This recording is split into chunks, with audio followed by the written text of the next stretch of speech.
Mike Bloomberg came under fire from the start. Elizabeth Warren blasted the former New York mayor over his past misogynistic comments. A billionaire who calls women fat broads and horse-faced lesbians. And no, I'm not talking about Donald Trump. I'm talking about Mayor Bloomberg. Warren also compared Bloomberg to President Donald Trump. Democrats take a huge risk if we just substitute one arrogant billionaire for another. Bloomberg defended himself as the candidate best able to defeat Trump. I'm a New Yorker.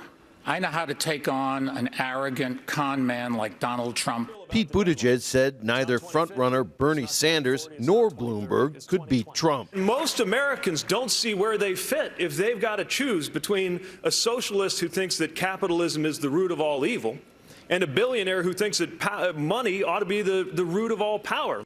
Sanders and Joe Biden attacked Bloomberg's controversial policing policy as New York mayor, which many believe unfairly targeted young men of color. Mr. Bloomberg had policies in New York City of stop and frisk, which went after African-American and Latino people in an outrageous way. The policy was abhorrent. Bloomberg defended stop and frisk. It got out of control.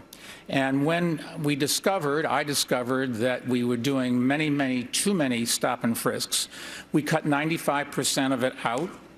And I've sat down with a bunch of African-American clergy and business people to talk about this. Bloomberg was questioned about widely quoted misogynistic and sexist remarks he made as a businessman.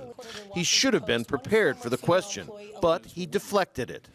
I am very proud of the fact that about 2 weeks ago, we were awarded, we were voted the best place to work, second best place in America. We are not going to beat Donald Trump with a man who has who knows how many non-disclosure agreements and the drip, drip, drip of stories of women saying they have been harassed and discriminated against. That's not what we do as Democrats. But Bloomberg wasn't the only one under attack. Amy Klobuchar got rattled when Buttigieg chided her for being unable to state the name of the president of Mexico in an interview with Latino reporters. Are you trying to say that I'm dumb, or are you mocking me here, Pete?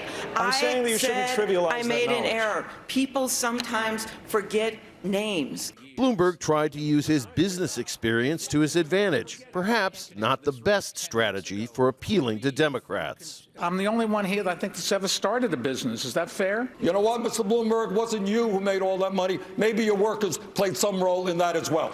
It was the hardest punching debate by far. Bloomberg took a beating. Sanders did nothing to hurt his position as front runner while Biden continued to fade. Warren had a strong showing, but Klobuchar lost her cool under questioning from Buttigieg. Now, the race will continue with a caucus here in Nevada on Saturday. Rob Reynolds, Al Jazeera, Las Vegas.